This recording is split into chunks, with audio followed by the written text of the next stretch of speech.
Bob Procter कहते हैं कि अगर आप अपने दिमाग में कोई भी चीज़ देख सकते हैं तो वो चीज़ आपके हाथ में आ जाएगी। अगर आप अपने दिमाग में सोच लें कि आप क्या चाहते हैं और उसे अपना प्रबल विचार बना लें तो यह वह चीज़ ना आपके जीवन में प्रकट हो जाएगी। अगर हम इसे संक्षेप में कहें यानी इस सिद्धांत को ना हम बहुत शॉर्ट फॉर्म में समझें तो इसे 5 सरल शब्दों में बताया जा सकता है। यानी कि विचार वस्तु बन सकते हैं। आपके थॉट्स जो है वो आपके सामने प्रकट हो सकते हैं। कैसे? बस आपको अपने आप को उस पर प्रूव करना होता है, उस पर विश्वास दिलाना होता है, उस चीज़ों को अपनी लाइफ में फॉलो करना होता है तो वो चीज़ ना आपकी लाइफ में प्रकट हो जाती है।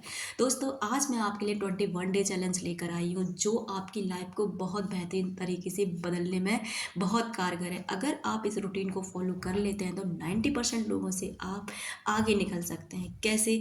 वैदिक टाइम में ना लोग इसी रूटीन को फॉलो करते थे, क्योंकि अगर आप कोई अपनी लाइफ में रूटीन फॉलो नहीं कर रहे, अगर आप स्टूडेंट हैं या आप कोई भी कुछ बनना चाहते हैं, कुछ पाना चाहते हैं, किसी परीक्षा की तैयारी कर रहे हैं या कोई बिजनेस करना चाहते हैं, कुछ भी आप अपनी लाइफ में चाहते हैं, क्योंकि हर इंसान कुछ ना कुछ अपनी लाइफ में कर रहा होता है।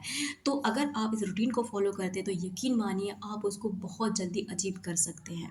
इस पर एक छोटी सी कहानी मैं आपको ज़रूर शेयर करूंगी कि गुरु थे, उनके पास दो शिष्य थे। उन्होंने उनसे कहा कि उनके हाथ में दो दीपक दिए और दीपक दे के वो उनसे बोलते हैं कि 1 किलोमीटर के दायरे में जो सबसे पहले पहुंचेगा जलते हुए दीपक के साथ वही विजेता घोषित कर दिया जाएगा। लेकिन होता क्या है कि पहला वाला जो शिष्य है ना बहुत जल्दी जल्दी चलता होता है, उसे लग रहा होता है कि मुझे बस लक्ष्य तक पहुंचना है क्योंकि मुझे विजेता बनना है। वही दूसरा वाला जो शिष्य होता है वो बहुत धीरे चल रहा होता है और एक दूसरे हाथ से उस दीपक को सहारा देते हुए कि कहीं बुझ ना जाए, क्योंकि उसका पूरा फोकस उस दीपक पर होता है, ना कि वहां पहुंचने पर। लेकिन लास्ट में क्या होता है कि जो शिष्य जल्दी जल्दी चल रहा होता है वो ठीक लाइन से पहले उसका दीपक बुझ जाता है और जो शिष्य धीरे चल रहा होता है पहुंचता थोड़ी देरी से है लेकिन दीपक जलते हुए के साथ पहुंचता है। ये कहानी यहाँ बताने का मतलब आपको इतना सा है कि अगर आप कोई भी रूटीन फॉलो करते हैं, धैर्य के साथ करते हैं, धीरे धीरे करके करते हैं, विश्वास के साथ करते हैं तो वो आपकी लाइफ में चमत्कार करते हैं, आपको बदल देते हैं और आपकी लाइफ में वो सब अचीव करने में आपकी हेल्प करते हैं जो आप चाहते हैं। लेकिन अगर आप जल्दबाजी कर देते हैं, ये चाहिए वो चाहिए, ऐसे करना वैसे करना, जल्दी जल्दी करो, तो आप कुछ भी हासिल नहीं कर पाते और एक दिन आप वहाँ खड़े होते हैं जहाँ से आपने शुरुआत करी थी। तो दोस्तों, इसको आगे बढ़ाता है कि आपको रूटीन में करना क्या है। रूटीन में आपको दिन को अपने 4 भागों में डिवाइड करना है। 4 भागों में डिवाइड करके आप क्या करेंगे? ये करेंगे कि आप अगर इसको डिवाइड 4 भागों में कर लेंगे ना तो आपके पास ना आपकी ब्रेन को एक संकेत मिलेगा कि आप ना कुछ अलग कर रहे हैं, कुछ नया कर रहे हैं, क्योंकि हमारा ब्रेन ना इतना ज़्यादा पावरफुल है कि ये आपको आलस में भी ले जाता है और ये आपको विजय की तरफ भी ले जाता है। ये आपको एक निराशाजनक जीवन भी दे सकता है और ये आपकी ज़िंदगी में रहस्य प्रकट कर सकता है, आपको वो सब कुछ दिला सकता है जो भी आप पाना चाहते हैं। तो पहला रूटीन क्या है आपका? पहला रूटीन ये है, जब भी आप सुबह जगते हैं मैं तो आपसे यही कहूँगी कि 4 से 5 के बीच में आपको बिस्तर बिल्कुल छोड़ देना चाहिए, क्योंकि वो समय होता है ना हमारे निर्माण का समय होता है, क्योंकि वो समय सबसे ज़्यादा पावरफुल होता है। बाकी आपकी मर्जी है कि आप कितने बजे जगते हैं। अगर आप 4 से 5 बजे के बीच में जगते हैं तो बहुत बधाई कि आप ना सच में अपने जीवन बदलने में लगे पड़े हैं। आपको जगने से सबसे पहले क्या करना है? सबसे पहले तो आपको कृतज्ञता महसूस करनी है, अपने आप को ग्रेटफुल फील कराना है कि आप बहुत ग्रेटफुल हैं कि आपके पास वो सब कुछ है जो भी आप पाना चाहते हैं। आज का दिन आपको जीने के लिए मिला, बहुत धन्यवाद। उसके बाद अपनी दोनों हथेलियों को देखें, उन्हें चूमें और रगड़ के अपनी आँखों पर लगा लें। आँखों पे लगाने से क्या होगा? उसके ये होगा कि जब आप अपनी आँखों पे हल्का सा प्रेशर डालते हैं तो जो हमारी आँखों के पास एक्यूप्रेशर पॉइंट होता है उनका सीधा कनेक्शन ना हमारे दिमाग से होता है और जब उनको एक मैसेज पहुँचता है कि आप ना जगने को तैयार हैं, आप उठने को तैयार हैं, तो फिर आपका ब्रेन ना एक्टिव हो जाता है। उसके बाद में आपको क्या करना है, दूसरे वाले जो टाइम है उसमें 3 भागों में उसको डिवाइड करना है। पहला भाग, आपको अपना गोल सेटिंग तैयार करना है, यानी कि आज दिन भर में आपको करना क्या है, आपको क्या क्या चीज़ें, कितना कौन सा सब्जेक्ट आज क्लियर करना है, कितने पेज आपको पढ़ने हैं, क्या करना है, ये सब आपको क्लियर करना है। दूसरा, आपको लिखनी है पॉजिटिव अफर्मेशन, जैसे आज का दिन मेरा बहुत बेहतरीन है, आज मैं अपनी ज़िंदगी में वो सब कुछ पाने वाला हूँ जो भी मैं पाना चाहता हूँ, आज का दिन मेरा चमत्कारों से भरा है, आज का मेरा सबसे ज़्यादा पावरफुल दिन है। अब कहेंगे ऐसा करने से क्या होगा? ऐसा करने से ये होगा कि आपको दिमाग को मिलेगा मिलेगा, एक आदेश मिलेगा कि आपको ना ये चीज़ें आप चाहते हैं ज़िंदगी में, और जब आप गहराई से पूरी इच्छा शक्ति से उन बार-बार पॉजिटिव अफ़र्मेशंस को जितना बोलते हैं ना, तो आपका ब्रेन उन चीज़ों को एक्सेप्ट करने लग जाता है, क्योंकि हमारा सबकॉन्शियस माइंड होता है बेहद ज़्यादा पावरफुल। तो वो उन चीज़ों को ना अपनी लाइफ में लाने लग जाता है, क्योंकि हमारा जो सबकॉन्शियस माइंड का कनेक्शन सीधा ब्रह्मांड से जो भी हम उस तक पहुँचा देते हैं ना, वो हमारी लाइफ में ज़रूर प्रकट हो जाता है।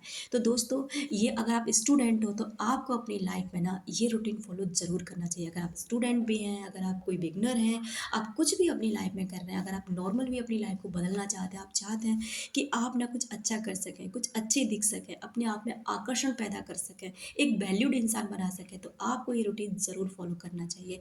उसके बाद में जो हमारा तीसरा वाला जो दिन का टाइम है, उसे क्या करना है, उसमें हमको अपना जो भी हम काम करते हैं, जैसे कि मान लीजिए पढ़ाई कर रहे हैं, या फिर हम कोई हार्ड वर्क कर रहे हैं, या फिर आप कोई बिजनेसमैन हैं, आप अपने उस समय बिजनेस कर रहे होते हैं, या जो भी आप स्टूडेंट हैं, आप पढ़ाई करते हैं, कॉलेज हैं, स्कूल में जा रहे हैं, कहीं पे भी, तो आपका पूरा फोकस ना आपके वर्क पे होना चाहिए, आपकी पढ़ाई पे होना चाहिए। कितना पढ़ रहे हो इससे फ़र्क नहीं पड़ रहा, कितना काम कर रहे हो इससे फ़र्क नहीं पड़ रहा, क्या काम कर रहे हो, कितना क्या पढ़ रहे हो, इससे फ़र्क पड़ रहा है। क्योंकि देखिए, अगर हम इसको नॉर्मली समझें तो हमारे दिन में ना, हमें दिन में एक एनर्जी मिलती है, एक लिमिटेड एनर्जी मिलती है। जैसे एक मान लीजिए एक पैसा है, पैसा आज आपके पेरेंट्स ने आपको इतना दे दिया कि आपको ना आज दिन भर का जो काम है बस इसी पैसे से चलाना है।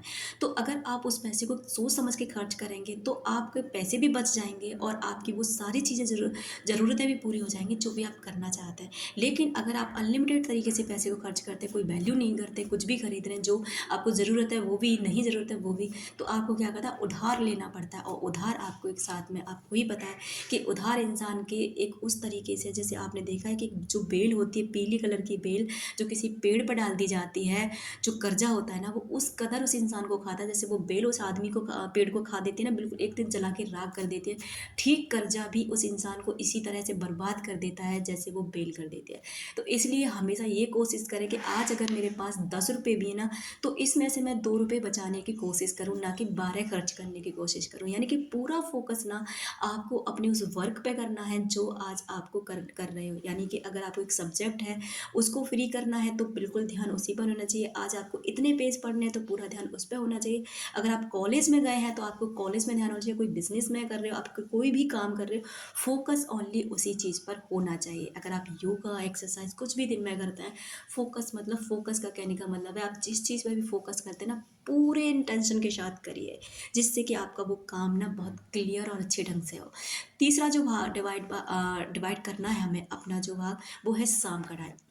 शाम के टाइम क्या करना होता है, हमें 1 से 1.5 घंटा पढ़ाई नहीं करनी होती, क्योंकि दिन भर में जब हम ये सब करते करते ना हमारी एनर्जी लो लेवल पर चली जाती है, और उस समय अगर आप पढ़ाई करते हैं ना, तो हमारा फोकस इतना अच्छा उस पर हो ही नहीं पाता है, क्योंकि हमारी एनर्जी पूरे दिन भर में डाउन हो रही होती है। लेकिन वो समय जो होता है ना, हमारी पढ़ाई का भी नहीं होता, वो हमारा होता है क्रिएटिविटी का।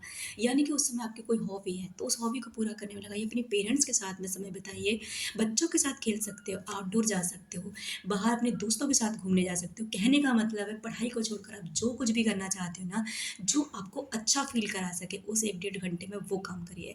उसके बाद में आता है चौथा जो टाइम है हमारा, वो सोने वाला टाइम। क्या आपका सोने वाला रूटीन कैसा है? क्या आप उस समय मोबाइल देखने की बहुत लत है, आप टीवी देखते हैं, आप कुछ भी ऐसा करते हैं जो आपके सोने में आपको दिक्कत पैदा करता है? देखिए, अगर आप स्क्रीन पर टाइम बिताते हैं, और स्क्रीन टाइम क्या होता है कि आप जितनी देर देखते हैं ना, उससे 1 घंटे तक आपको नींद नहीं आती। आप क्या करते हैं, रात को सोने वाले होते हैं, चलो थोड़ी देर मोबाइल देख लेते हैं, उसके फिर 1 घंटे नींद नहीं आएगी, फिर मोबाइल देख ले, ऐसे करते करते आपकी आधी रात बीत जाती है और आपको पता भी नहीं चलता। इसलिए आपको अपने मोबाइल को सोने से ठीक 1 घंटे पहले बिल्कुल अलग रख देना है, जिससे आप आराम से सो सकें और सुबह आराम से जग सकें, क्योंकि इस समय ब्लू रेज बहुत ज़्यादा एक्टिवेट होते हैं, जो हमारी आंखों के लिए बहुत हार्मफुल होती है।